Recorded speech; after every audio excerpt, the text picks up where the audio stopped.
मित्रांनो, आज आपली उडदाची जी आहे ती पेरणी चालू आहे. आमच्या धाराशिव जिल्ह्यामध्ये भूम तालुका आमचा येतो आणि आम्हाला चांगले जे आहेत ते 3 पाऊस झाले तर त्यामुळे ओलसुद्धा चांगले आहे. आता आम्ही आज उडीद पेरणी करायचा निर्णय घेतला आहे. तर काय काय नियोजन केलं मित्रांनो, आम्ही दुष्काळासाठी सुद्धा नियोजन केलं, कमी पाण्यामध्ये कसं पीक आणायचं त्याचंसुद्धा नियोजन केले.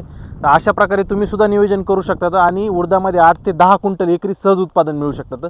तर व्हिडिओला नक्की शेवटपर्यंत पहा आणि सर्वात आधी आपल्या चॅनलला सबस्क्राईब करायला विसरू नका. सबस्क्राईब करून घ्या, आपले व्हिडिओ तुम्हाला आधी मिळून जातील. नमस्कार मित्रांनो, मी ऋषी मोठे पाटील आणि तुम्ही पाहतात ॲग्री सरकार. तर बघा, ह्या वर्षी पाऊसकाळ कमी सांगितलं, त्यामुळे सोयाबीनला सुद्धा मित्रांनो उशीर होणार आहे आणि पाणी सुद्धा लागणार आहे. मग अशा वेळेस तुम्ही जर 2-4 एकर सोयाबीन असेल त्यामध्ये 1 एकर का होईना उडदाची लागवड करा. एकरी फक्त 5 किलोच आपल्याला बियाणं लागतं.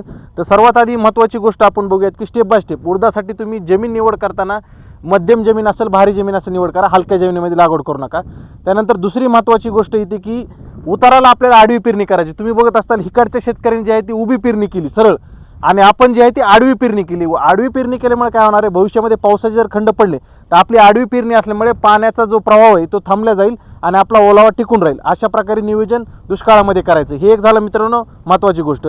त्यानंतर उडदासाठी आम्ही वाण निवड करताना आपल्या महामंडळाचंच बियाणं निवडले आणि ते आहे मित्रांनो TAU1 विद्यापीठाचं वाण आहे. जेमतेम फक्त 60 ते 70 दिवसामध्येच काढणीस येतं आणि 2 महिन्यामध्ये पीक येत असल्यामुळे आपल्याला गॅरंटेड हे पीक येणार आहे.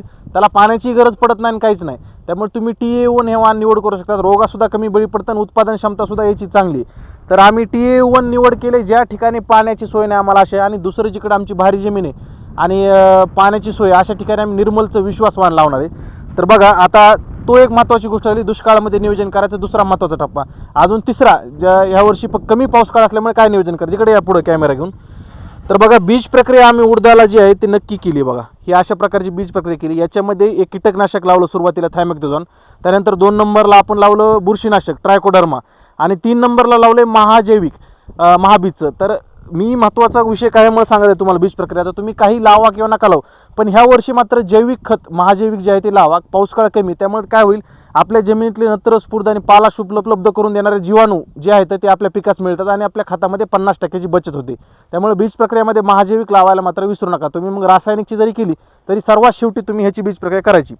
आता हे झालं मित्रांनो, एकरी आपल्याला फक्त 5 किलो बियाणं लागतं. खतामध्ये काय वापरलं तर बघा, आपण खतामध्ये फक्त सिंगल सुपर फॉस्फेट, तुम्हाला दिसत असेल नाव सुपर फॉस्फेट, हो का, तर सुपर फॉस्फेटच का वापरलं. ज्या वर्षी कमी पाऊस काळ असतो किंवा पावसाचे खंड पडतात अशा वेळेस सुपर फॉस्फेट एकदम जबरदस्त काम करतं इतर खताच्या तुलनेमध्ये. तर सुपर फॉस्फेट काय करतं, मुळाची वाढ जी ती चांगली करतं आणि जेवढी जास्त मुळाची वाढ होईल तेवढं ते जास्त जमिनीतलं पाणी शोषून घेतं. त्यामुळे आपण एकरी 2 बॅग जे आहेत तर सिंगल सुपर फॉस्फेट वापरतो. इतर काहीच मिक्स केलं नाही. मोकळं खत तुम्ही बघू शकता, सिंगल सुपर फॉस्फेट दाणेदारमध्ये येतं आणि स्वस्तातलं खत आहे, 600 रुपयामध्येच येतं. पेरणीला तुम्ही एकरी 2 बॅग वापरू शकतात किंवा 3 बॅग सुद्धा वापरू शकता तुमच्या खताच्या सेटिंगवर. तर असं नियोजन आपण केलं. रोहितच्या पेरणी यंत्राने आपण जे आहे ती पेरणी करतो आणि जी वाटी वापरली ती आहे 16 नंबरची वाटी वापरली. याच्यामुळे 5 किलो जे बियाणं ते पडतंय. अजून महत्त्वाची गोष्ट काय, एक समान जर आपल्याला पेरणी करायची असेल तर अशा प्रकारचं चाक जे आहे का हे लावलेलं बरं राहतं. याने काय होतं, ह्या साईडचं बी खोल जाणार नाही, पुढच्या साईडचं नाही, चारही जे पण फण येतं ते एक समान लागतील आणि आपली पेरणी जी आहे ती व्यवस्थित होईल. हे मित्रांनो तुम्हाला वाण निवड सांगितलं मी, खताचं नियोजन कसं करायचं.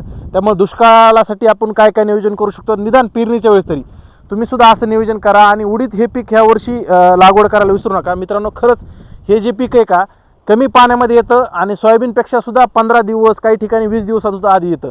त्यामुळे तुम्ही 1 एकर का होईना यावर्षी उडीद लागवड करा. त्याच्यामध्ये महामंडळाचंच आपलं TAU1 हेच वाण निवडा, कमी कालावधीमध्ये येतं.